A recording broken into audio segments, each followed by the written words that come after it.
chez EDF, nouveau partenaire d'AFCOBOIN, à la suite d'échanges que nous avons pu avoir avec le président, avec Loïc justement, pour évoquer quelles étaient les pistes de collaboration possibles. Je vais essayer de faire le plus court, sachant que c'est un sujet qui reste quand même un peu complexe, et de parler de l'évolution réglementaire, du contexte dans lequel on se situe, et puis de ce qui est en train de se préparer. Et puis on a fait un travail également avec différents bureaux d'études autour des projets premium, que ce soit en maison ou en petit collectif, pour que vous puissiez voir comment se situent ces projets dans le cadre de l'expérimentation énergie-carbone qui est en cours. Alors l'évolution réglementaire, j'ai remis la frise que vous connaissez déjà, qui est partie en 2002 d'une directive européenne qui a dit qu'il fallait que les bâtiments neufs diminuent leur consommation d'énergie et surtout diminuent également les émissions de gaz à effet de serre. Ça a donné lieu à la RT 2012 en France, applicable au 1er janvier 2013.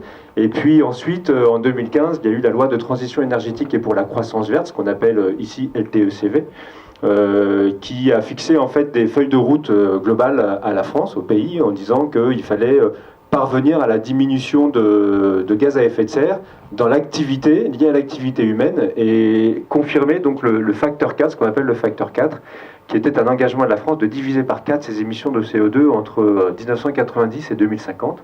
Et puis ça s'est décliné ensuite dans une stratégie nationale bas carbone, ce qu'on appelle la SNBC, qui là, elle, a considéré évidemment que tous les secteurs d'activité n'étaient pas égaux et n'avaient pas la même possibilité de concourir à la diminution de gaz à effet de serre, et qu'il fallait donc parceller par secteur d'activité, et donc qui s'est penché fatalement sur le marché du bâtiment.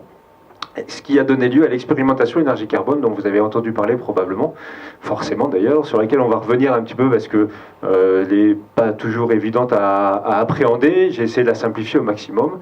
Et puis un calendrier qui est en train de se préciser, puisque la DHUP a évoqué le fait de publier la prochaine réglementation, le texte de la prochaine réglementation, la RE 2020, au 1er janvier 2020, pour une application obligatoire à partir du 1er juillet 2020. Voilà.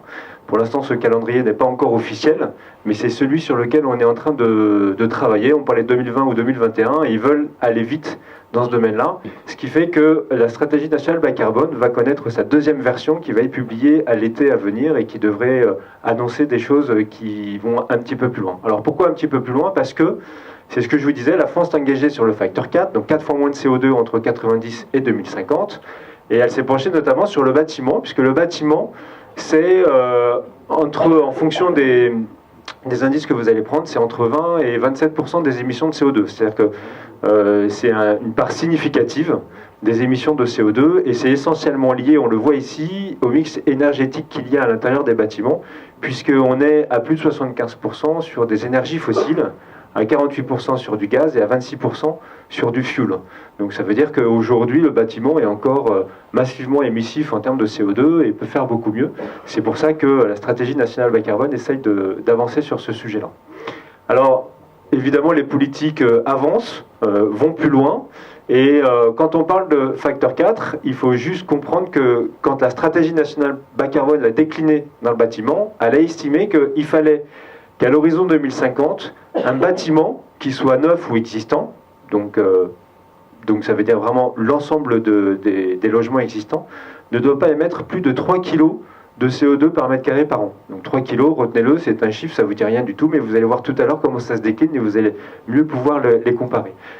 Ce qu'il y a, c'est qu'entre-temps, le facteur 4 s'est transformé en neutralité carbone.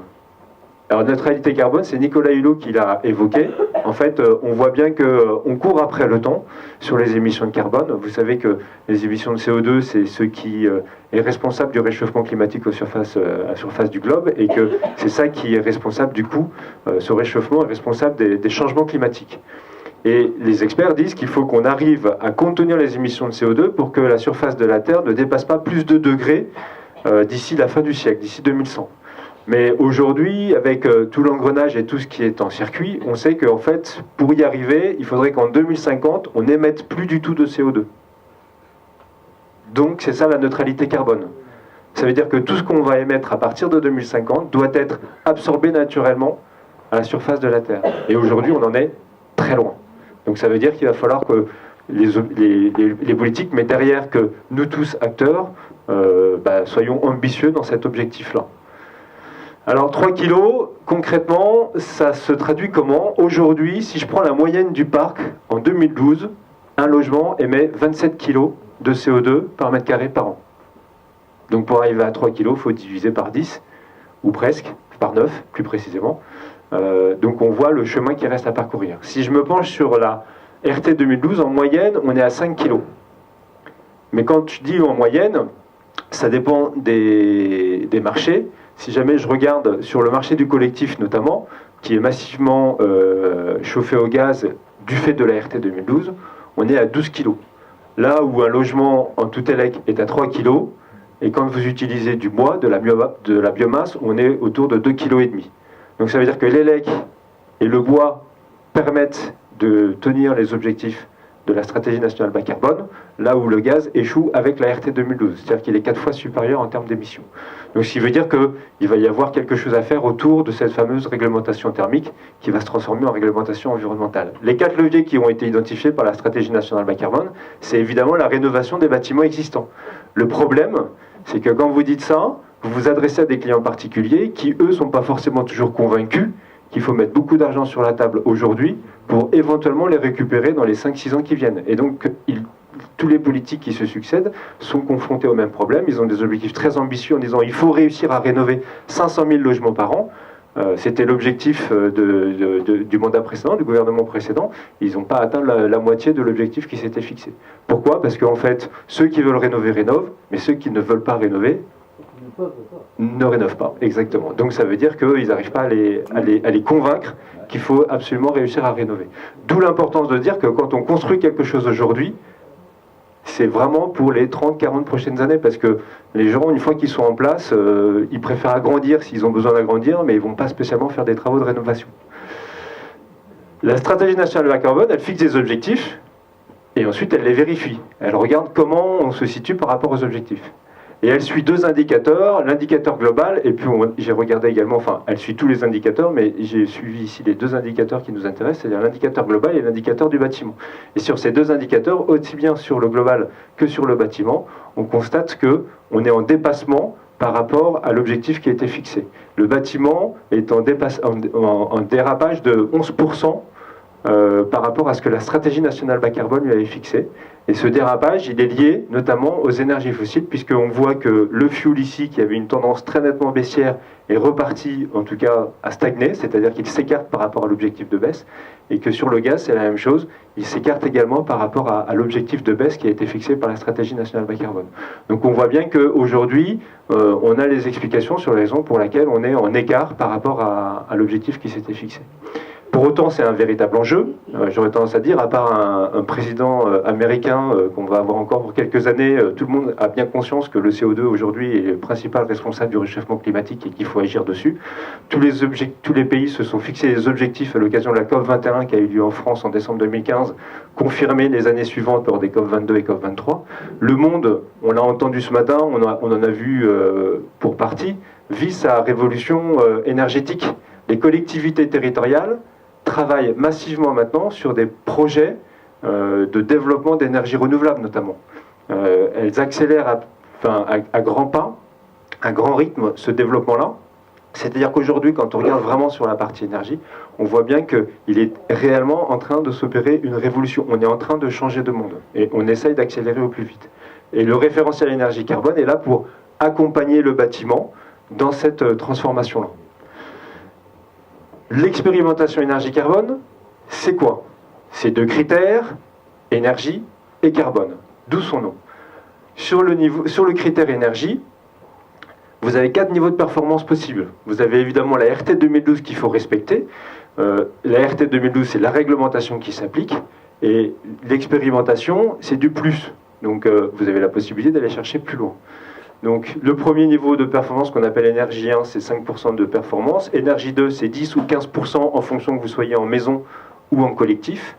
Le niveau énergie 3, c'est 20% sur la RT 2012, auquel on vient retrancher 20 kWh supplémentaires. Donc là, on voit qu'il y a un palier qui commence à se franchir. Et puis énergie 4, c'est simple, c'est 0, c'est-à-dire que vous devez produire plus que vous ne consommez. Donc je ne sais pas si la maison qu'on a vue tout à l'heure était en énergie positive. Je pense pas, pour une bonne raison, c'est qu'en fait, à ces consommations-là RT 2012, il faut rajouter les usages spécifiques. Et les usages spécifiques sont en forfait. Dans le cas d'une maison, c'est 75 kWh par mètre carré qu'il faut rajouter aux consommations liées à la RT 2012. Donc si je fais simple, à La Roche-sur-Yon, une maison c'est 50 kWh plus 75, c'est-à-dire qu'il faut effacer ici 125 kWh par mètre carré. Voilà. Donc là, il faut beaucoup de photovoltaïque. Globalement, en fait, aujourd'hui, dans toutes les études que l'on fait, on n'y arrive pas en maison, on n'y arrive pas non plus en logement collectif. Donc c'était... Voilà, c'est un niveau de performance non atteignable. Et ensuite, on a un critère qui est le critère carbone, dont on va voir tout à l'heure que c'est pas parce qu'on agit sur l'un qu'on agit fatalement sur l'autre. Et même parfois, ça peut être à contrario. Alors, le niveau carbone, c'est un niveau évidemment d'émission de CO2, donc qui se compte en kilogrammes de CO2, d'équivalent CO2 par mètre carré de surface de plancher. Et vous allez avoir 4 critères de calcul qui vont s'additionner pour atteindre un niveau global. Le premier critère de calcul, c'est ce qu'on appelle les produits de construction et équipement. C'est donc tout ce que vous allez utiliser comme matériaux pour construire votre logement, la maison ou le logement collectif. D'accord ? Donc évidemment le bois, mais tout ce qui va servir par ailleurs, donc les menuiseries, les réseaux à l'intérieur de la maison, et puis on va le voir tout à l'heure également, tout ce qu'il y a sur la parcelle du terrain que vous aménagez dans le cadre de la construction. Ce qu'on appelle ici PCE, donc produits de construction et équipement, doit respecter un premier sous-seuil, c'est-à-dire c'est un garde-fou. Vous devez respecter un seuil global, dont un sous-seuil pour cette partie-là. Ensuite viennent s'ajouter les consommations d'énergie liées aux usages de la maison, et puis 2 autres critères qui sont les chantiers, le chantier, donc l'énergie que vous allez dépenser dans le cadre du chantier, et puis l'eau, qui va être utilisé dans le cadre du chantier, dans le cadre de l'exploitation de la maison par les habitants. Donc, tout ça, ces deux-là pèsent relativement peu par rapport au reste, et surtout, vous n'y pouvez pas grand-chose, vous n'avez pas la possibilité de jouer vraiment sur ce critère-là. Quand j'additionne ces 4-là, j'arrive au niveau carbone 1, qui se calcule en fonction de spécificités dans la région dans laquelle vous êtes, et en fonction de votre projet. Pour atteindre le niveau carbone 2, je vais avoir, pareil, les produits de construction, que je dois respecter, un sous-seuil, qui est 7% inférieur au niveau carbone 1 ici. Donc on voit bien que le ministère a compris que sur les systèmes constructifs, il n'y avait pas encore réellement, concrètement, des leviers pour pouvoir diminuer l'empreinte carbone. La différence ici entre l'un et l'autre est faible. Si jamais je regarde sur la partie exploitation, là pour le coup c'est 75% pour passer du niveau carbone 1 au niveau carbone 2. Chantier et eau, ça ne bougera pas. Et donc ça veut dire que le passage du C1 au C2 est 40%. D'accord ? Donc entre les deux, vous avez une marche très significative à franchir.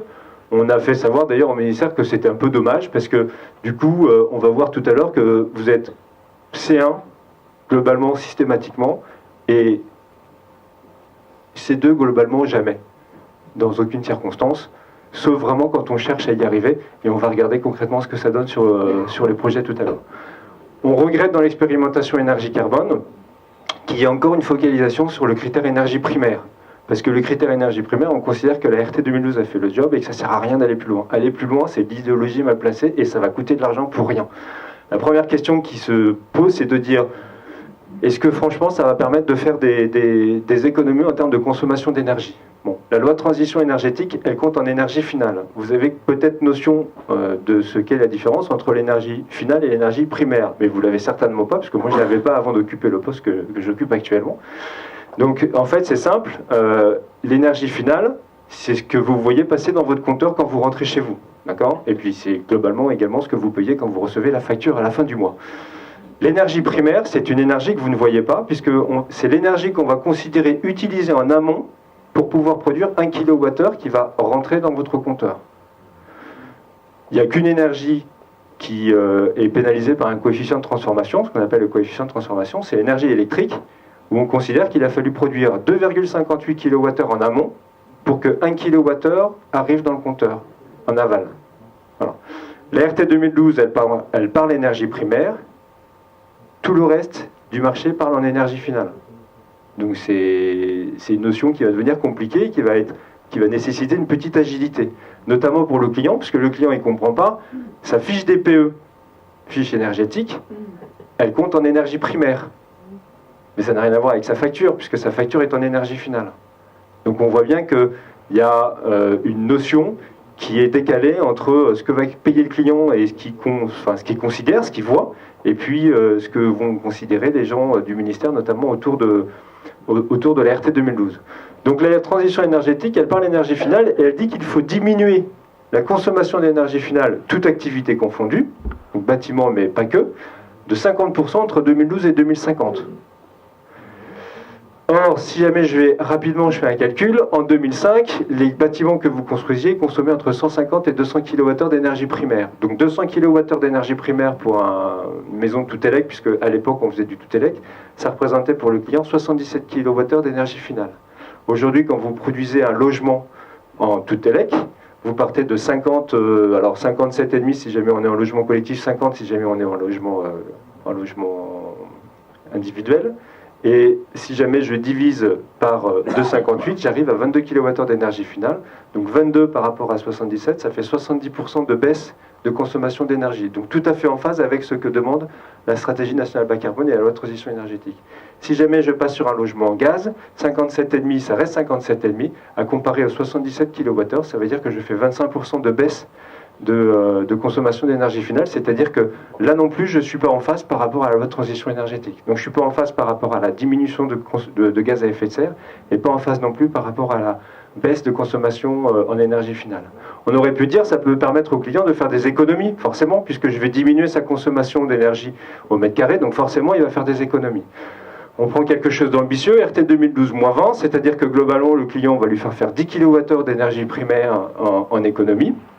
10 kWh, si je divise par 2,58, ça fait 4 kWh d'énergie finale. Pour un logement de 100 m², eh ben, ça veut dire que ça fait 400 kWh. À 15 centimes, il va arriver à 35 € TTC d'économie par an. Voilà. C'est ce qu'il va faire, 35 € TTC d'économie par an.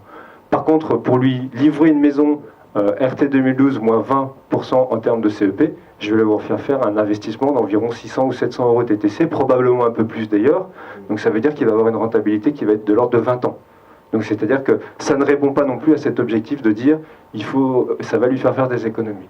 Le troisième point, c'eût été de dire, bah tiens, on va pouvoir intégrer de l'énergie renouvelable.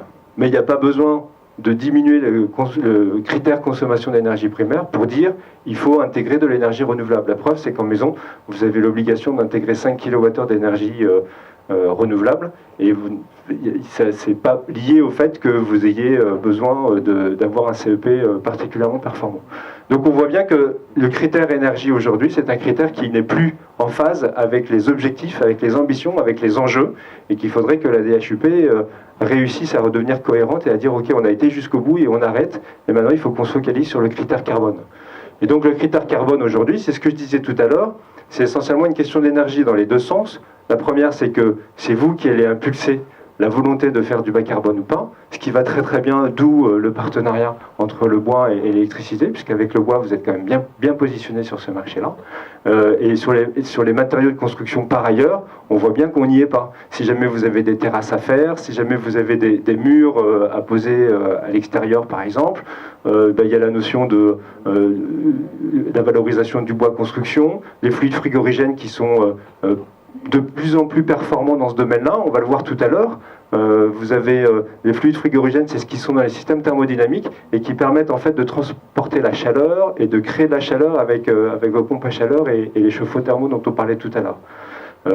Ce sont des fluides qui sont historiquement extrêmement polluants et qui le deviennent de moins en moins grâce au développement des industriels. Mais on voit bien que c'est du temps, il faut beaucoup de temps pour y arriver, et que du coup on n'a pas la possibilité d'aller trop vite dans ce domaine-là. Le gaz aujourd'hui, c'est pareil, est en train d'organiser sa mutation. Son objectif, c'est d'arrêter d'utiliser le gaz naturel et de se diriger vers le biogaz, le biométhane. Mais la seule chose, c'est qu'on sait bien que ce n'est pas du tout à court terme. Il y a beaucoup de communication qui est faite sur des usines hydrogène, sur des usines de biomasse, qui s'ouvrent progressivement un peu partout sur le territoire. Mais on sait bien qu'en 2050, dans le meilleur des cas, 75% seulement du gaz sera biogaz d'origine bio, enfin en tout cas moins émissif en CO2, d'origine naturelle. Et 75% en 2050, ce n'est pas suffisant pour atteindre les objectifs qui ont été fixés. Donc on le sait, aujourd'hui, vous avez la possibilité dans vos logements d'utiliser soit l'électricité, soit le bois, pour pouvoir garantir à vos clients d'être en phase par rapport à ses objectifs, par rapport à ses enjeux. 66 grammes de CO2 pour 1 kWh d'énergie primaire. Je ne vous ai pas perdu? La règle de 3 est encore fraîche dans vos esprits. Globalement, si jamais je regarde pour un logement de 100 m², ça fait quoi? Eh ben, sur les usages gaz en haut, donc 20 kWh d'énergie primaire, c'est la même chose en énergie finale, ça fait 480 kg de CO2 par an émis pour le chauffage. Pour l'eau chaude, ça fait 360 kg de CO2 par an, ce qui veut dire 840, d'accord, pour les usages. Globalement, vous le savez, la RT 2012, elle sous-estime les consommations pour le chauffage notamment. Donc on peut retenir que si jamais on est sur une maison gaz, c'est à peu près 1 tonne de CO2 tous les ans qui est émise par un logement de 100 m² qui est chauffé et dont l'eau chaude est faite avec le gaz.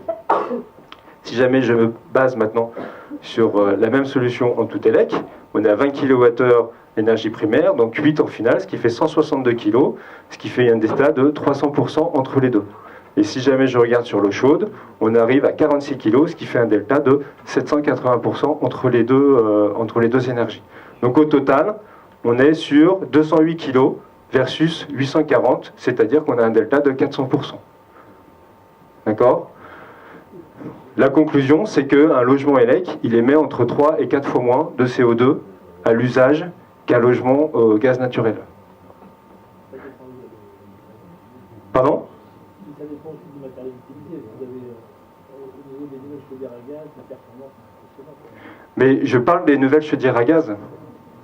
Parce qu'en fait, quand on parle de 240 grammes de CO2, c'est la molécule de gaz. Quand vous la brûlez et que vous produisez 1 kWh d'énergie, à ce moment-là, vous avez émis 240 grammes de CO2, quelle que soit la performance de votre chaudière. La performance de la chaudière, on va la retrouver dans l'étude thermique.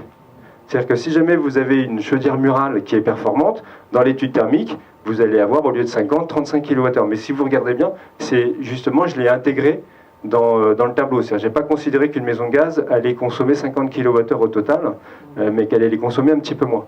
Mais par contre, après qu'elle soit performante ou non, elle va brûler le gaz pour produire du kilowattheure. Et 1 kWh de gaz, c'est 240 grammes de CO2, c'est physique. C'est comme ça, c'est parce que la composition chimique du gaz naturel, quand on le brûle, dégage du CO2 et dans cette quantité-là. Donc c'est pas lié à l'équipement. Voilà. Si jamais on regarde sur le marché français, on est à 450 000 logements. En logement individuel, il se construit 40 000 maisons au gaz naturel. En logement collectif, 170 000 logements au gaz naturel. C'est donc vraiment une décision qui nous place tous au cœur de la transition énergétique.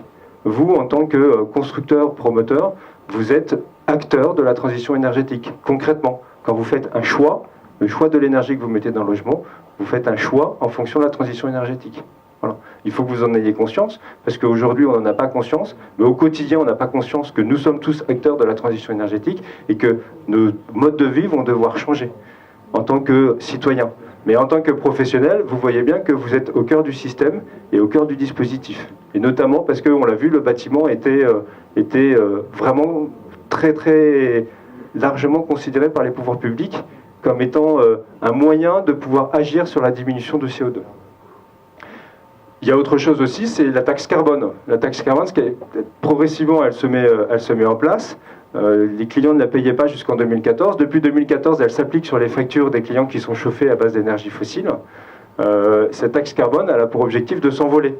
Elle devait arriver à 100 € en 2030 et Nicolas Hulot l'a accélérée pour qu'elle arrive à 86 € en 2022. 2022, c'est dans 4 ans. Donc ça va arriver très très vite. Et on n'a pas la feuille de route pour la suite, mais quand on voit la tendance, on se dit qu'a priori, ça ne va pas s'arrêter.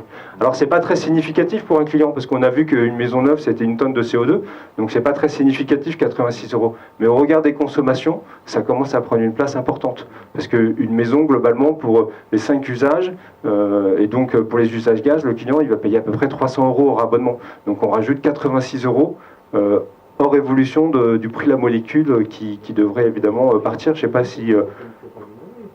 Comment ? Personne ne nous a questionné pour savoir quel genre de chauffage on a vu. On est taxé suivant le type de chauffage. Oui, mais c'est dans la facture, vous le recevez dans la facture. Si jamais vous êtes au gaz, c'est dans la facture de gaz. Comment ils le savent si on est au gaz ? Vous avez un abonnement auprès d'un distributeur de gaz. Et c'est sur votre facture automatiquement. Votre commercialisateur, il vous facture en fonction des kilowattheures que vous utilisez. Donc chaque kilowattheure, on a vu, c'était un taux d'émission de CO2. Et donc à ce taux d'émission de CO2 s'appliquera la taxe carbone à hauteur de 86 € par tonne de CO2 émise. Donc ça, c'est quand même un point qui montre que, de toute façon, si jamais on veut aller dans le bon sens, c'est pas dans ce sens-là qu'il faut avancer. On a fait un travail donc avec les bureaux d'études, avec différents bureaux d'études. On a travaillé avec 3 bureaux d'études différents sur les maisons et puis sur le logement collectif. Alors ici, on vous a mis le descriptif, le plan, vous le connaissez, le descriptif, vous le connaissez. On a deux types de descriptifs différents. Un descriptif de base pour la PAC RO, la PAC RR, et puis un descriptif un petit peu plus renforcé pour des solutions que vous voudriez pouvoir faire en tout effet jour. Alors je discutais avec l'un de vous hier, je crois qu'il est parti d'ailleurs, Samuel, ouais, il est parti, qui me disait que lui, il continue à faire du panneau rayonnant, enfin du plancher rayonnant électrique dans ses maisons, parce que c'était une demande de la part de ses clients, et il est précisément dans une des zones de France qui est le plus difficile. Et pour laquelle d'ailleurs, vous allez voir, on n'a pas fait le calcul parce que les bureaux d'études ont voulu aller vite. Alors, on a 3 zones de référence, H1B, H2B et H3. Donc H1B, c'est précisément la zone Grand Est. H2B, c'est là où on est ici, c'est Nantes. Et puis H3, c'est Méditerranée. Et on voit ici donc les descriptifs, enfin, les performances pour les 3 solutions, PAC RO. Alors, on a mis 2 packs différentes, parce que je vous disais tout à l'heure justement que les fluides frigorigènes étaient en train d'évoluer. Et le système d'Ekin, la PAC RO d'Ekin, utilise un fluide frigorigène qui est moins polluant que le fluide qui est massivement utilisé dans les systèmes thermodynamiques encore aujourd'hui. Mais Atlantique est en train d'évoluer, puisqu'ils sortent une PAC cette année avec ce fluide, le fameux R32 justement, qui a été conçu, développé et qui est fabriqué par Dekin. Et puis ensuite, on a un système avec une PAC RR et panneaux rayonnants dans les chambres. Donc on voit qu'on est sur un Bébio qui est plutôt proche du standard, qui n'est pas très très loin en tout cas. Alors en H3, c'est un peu particulier. Et puis on a du coup un niveau de performance qui est, par rapport au référentiel énergie carbone, qui est déjà niveau E2. C'est-à-dire que, vous voyez, sans trop forcer, on arrive au niveau E2. Donc on voit bien que le critère énergie, ce n'est pas forcément l'enjeu de demain. Parce que si demain, la réglementation vous impose de faire du E2, vous allez être obligé d'aller chercher un petit peu plus loin pour être sûr de respecter la réglementation. Et donc c'est là où ça va surenchérir les coûts de construction de votre maison. Et globalement, sur les solutions effet Joule, donc on n'a pas travaillé sur la zone H1B parce que c'est une zone qui est très particulière, qui est très difficile. On sait que c'est possible de faire du chauffage électrique dans cette zone-là, mais c'est au cas par cas, c'est vraiment en fonction de la volonté des constructeurs et des promoteurs d'en faire. Et à ce moment-là, on travaille sur les projets pour pouvoir y arriver. Il n'y a pas de standard pour y arriver, c'est en fonction de la conception des bâtiments. Sur la zone H2B, on voit les résultats où on a été chercher un Bébio qui est parfois un petit peu plus performant. Et pour essayer d'atteindre, alors dans un certain cas, on n'arrive pas au niveau E1, d'accord ? Donc dans le premier cas, on n'est pas RT 2012, donc cette solution-là n'est pas éligible. Alors on n'est pas très loin, donc on pourrait y aller, mais par rapport au descriptif qu'on a voulu réutiliser pour tous les systèmes, on n'était pas RT 2012. Sur les 3 autres solutions, on est RT 2012, mais vous voyez, on n'est pas suffisamment loin pour pouvoir être E1 au niveau du deuxième système. Et sinon, pour les autres, on est E2. Et en termes carbone, du coup, on a regardé les résultats. Donc je vous disais, il y a des niveaux de performance, le C1 global et le niveau PCE, vous vous souvenez, produit de construction. Donc celui-là, il faut le respecter. Sur la zone H1B, la première maison, et puis alors là, on a le critère 2, donc critère 2 global. Donc vous voyez ici où on voit les 40% d'amélioration, et puis on voit les 7% sur la partie produit de construction. Donc sur le premier système, avec le système Atlantique, le PCE dépasse le niveau 1. D'accord ? Donc ça veut dire que la maison en H1B, avec le système Atlantique, n'arrive pas à atteindre le sous-seuil à respecter de PCE1. Si jamais on rajoute ensuite l'exploitation et les chantiers et l'eau, on voit par contre qu'en critère global, on est bien C1. Et on est bien C1 avec un niveau de performance qui est quand même suffisamment intéressant. Si jamais je prends le système d'Ekin, j'ai une performance que je vois ici qui est liée au fluide. D'accord ? J'économise à peu près 30 kg de CO2 par mètre carré de surface de plancher par an, rien que parce que je prends un système avec du R32 au lieu du système classique utilisé dans les fluides frigorigènes. Donc on voit bien qu'il y a une véritable avancée avec ce nouveau système. Je rajoute ensuite l'exploitation. On voit là aussi qu'il y a à peu près 12 kg de performance en mieux pour le système d'équipe, qui est lié aussi au fait que le système est plus récent, et puis qui est lié aussi à ce flux frigorigène qui est plus performant. Et puis ensuite, je rajoute chantier haut, donc à l'arrondi près, on tombe à peu près à la même chose, et on voit qu'on est à un niveau de performance. Donc le reste, on ne l'a pas calculé. Donc ce qu'on voit, c'est que ces maisons-là en HMB, par exemple, dans le cadre de l'expérimentation énergie-carbone, on a vu qu'elles étaient E2, mais elles sont C0, c'est-à-dire elles n'atteignent pas le premier critère C1, lié au fait qu'elles n'atteignent pas ici le niveau PCE1. Donc ça pose évidemment certaines questions, et pour autant, quand on regarde, au global, le moins performant des deux, donc celui-ci, fait 28% d'économie de CO2, au global. Donc c'est-à-dire que la planète, elle aurait tendance à dire, de toute façon, ce qui l'intéresse, c'est qu'il y ait moins de CO2. Bon, et bien là, vous ne pourrez pas valoriser ce projet-là, parce qu'il n'atteint pas le niveau PCE.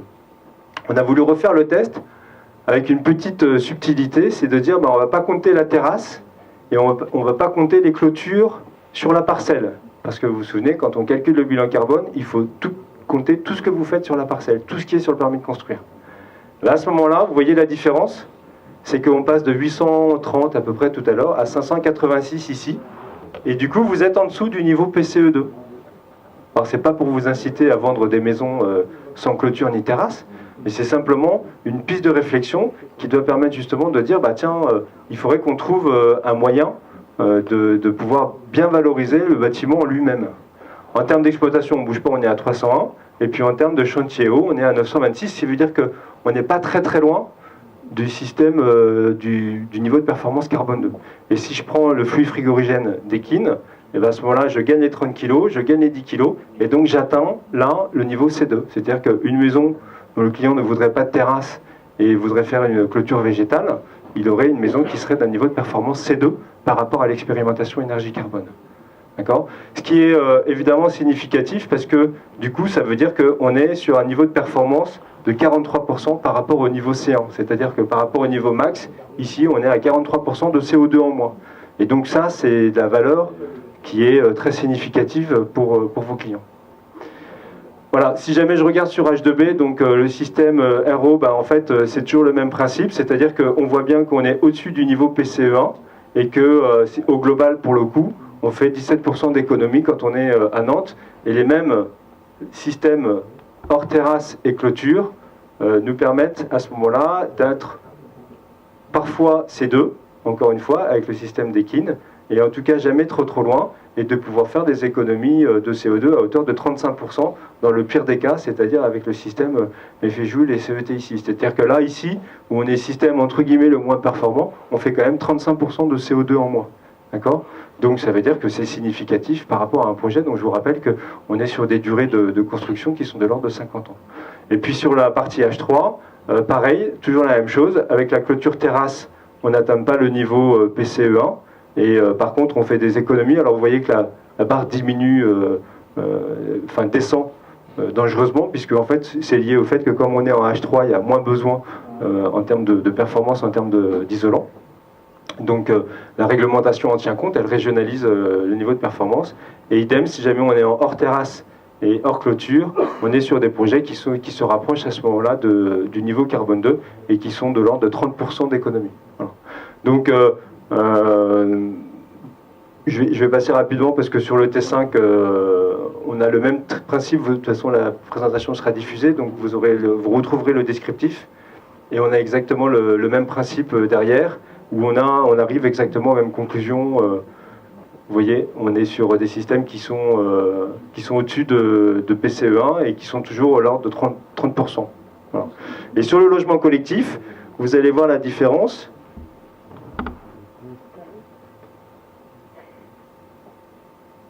Vous avez déjà fait des études ACV avec vos bureaux d'études par rapport à vos projets de construction, pour voir comment ça se passe? Alors justement, je vais revenir dessus. Merci, parce que à la fin de la formation, je pense qu'avec la filière bois, en fait, on est en CE quasiment partout. C'est-à-dire que la terrasse béton qui est comptée dans le calcul, on la passe en bois, on gagne des points. Oui, ça c'est sûr. On la passe en châtaignier, on gagne des points. Oui. On met un chauffage poêle polaire, on gagne des points. Donc là, nous, sur les études qu'on a déjà faites sur des maisons, à partir du moment où c'est pour beaucoup sur des dimensions de maisons comme celle-ci, on peut être l'éclaireur physique quasiment systématiquement. C'est intéressant de regarder parce que, et de travailler avec votre bureau d'études aussi, parce que là pour l'instant, dans la phase d'apprentissage, ce que l'on voit également, c'est qu'en fonction des bureaux d'études, on n'a pas du tout les mêmes niveaux de résultats. Alors, en fait, là, en l'occurrence, le bureau d'études avec qui on travaille, c'est le bureau d'études de la SCA, peut-être même qui a fait ces études-là, c'est l'énergie domotique. Ah non, il n'a pas travaillé dessus. Ouais. Mais qui est adhérent LCA et FLB. Oui, énergie, on connaît bien, ouais. Donc, avec Patrick Marmont. Donc, non, justement, on a fait un travail d'analyse sur la même typologie que ça. Mais si on rentre un peu plus dans le détail, on s'extrait en fait des préfigurations qu'ils ont fait eux sur une terrasse qui est forcément en béton, alors que nous on va avoir tout le temps justement avant de la terrasse bois, on va avoir tendance à privilégier la filière bois même en énergie. En fait on est très rapidement sur la partie bois ou élec ici, vous n'allez pas gagner considérablement, pour les raisons que je vous ai évoquées tout à l'heure, puisque vous êtes à 2,5 ou 3, donc l'incidence ne va pas se voir. Par contre, ça va se voir, ce qu'on a vu tout à l'heure ici, sur la partie notamment terrasse et clôture, puisque c'est là où on a un projet qui est extrêmement pénalisé. Tous les aménagements extérieurs, en fait. Ouais.